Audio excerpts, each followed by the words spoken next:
I know exactly what you're thinking right now. You're staring at the screen with your jaw dropped, wondering how the same fragile Stickman you saw running for his life through the flickering lights of the back rooms became the very nightmare that makes this entire global organization tremble in fear if you thought you witnessed.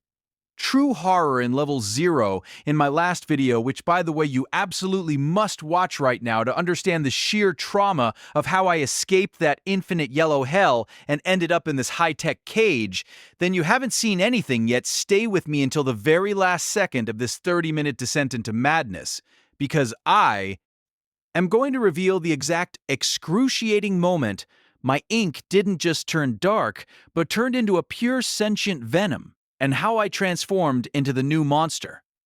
But before we start this absolute nightmare of a story, if you aren't part of my elite army of 130 legends yet, go down right now and blow up that subscribe button. Like your life depends on it, because what's coming next isn't just a simple animation, it is a full-scale declaration of war against every entity that ever tried to hunt me.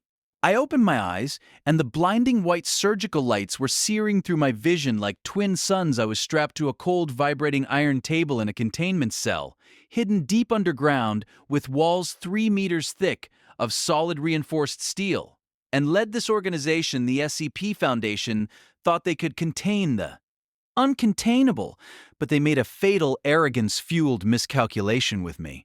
Dr. Miller walked in holding a massive glowing syringe filled with a shimmering, viscous black fluid that looked like it was alive. He looked at me with cold, dead eyes and said, "You are nothing but a drawing error, a glitch in the canvas of reality, and we are going to fix that mistake forever." The moment that needle pierced my skin, I didn't feel the sting of pain. I felt the rush of absolute liberation. That fluid wasn't killing my cells.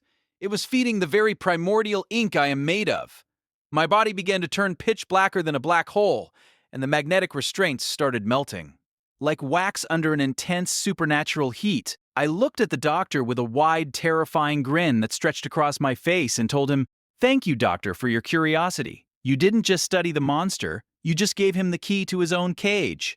The room didn't just explode, it was erased from existence by the sheer pressure of the ink bursting out of my veins, wiping every trace of that sterile lab off the map. I stepped out into the chaotic hallways where the alarms were screaming a symphony of impending death.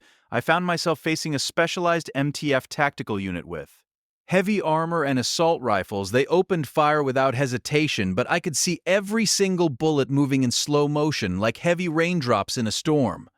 I drew a giant, jagged eraser in midair with my bare hands and wiped the bullets out of existence before they could even touch my skin. Then I reached out and erased the very floor beneath their heavy boots, sending the entire squad falling into a bottomless, white, silent void of nothingness. As I walked further, the air grew cold and I smelled the unmistakable stench of ancient decay.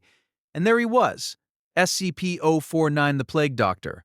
I looked him straight in his hollow mask and said, "I am not the cure, Doctor.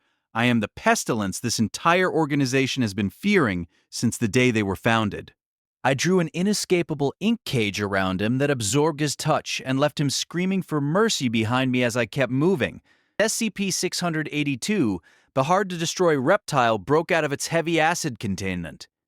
With a single effortless stroke of my ink pen, I finally reached the main high-security control room and looked directly into the security camera, at you, the viewer, the hero watching this from your room right now.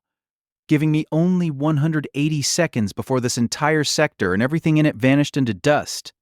I started running through collapsing corridors with orange fire blooming in every direction. I didn't just run like a coward.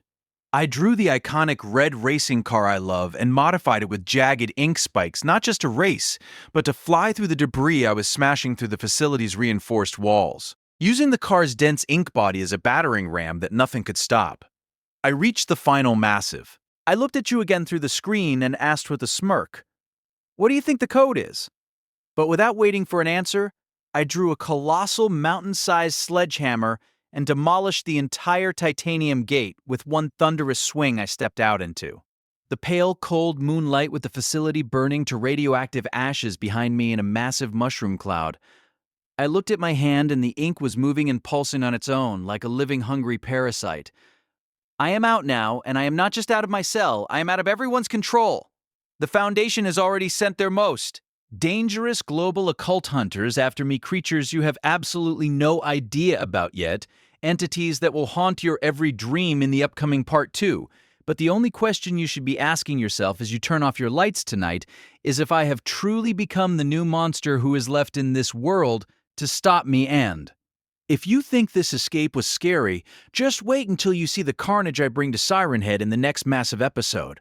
Sleep well, my loyal Stickman army, because the new monster isn't just a story anymore. He is officially part of your world, and I am just getting started with my masterpiece.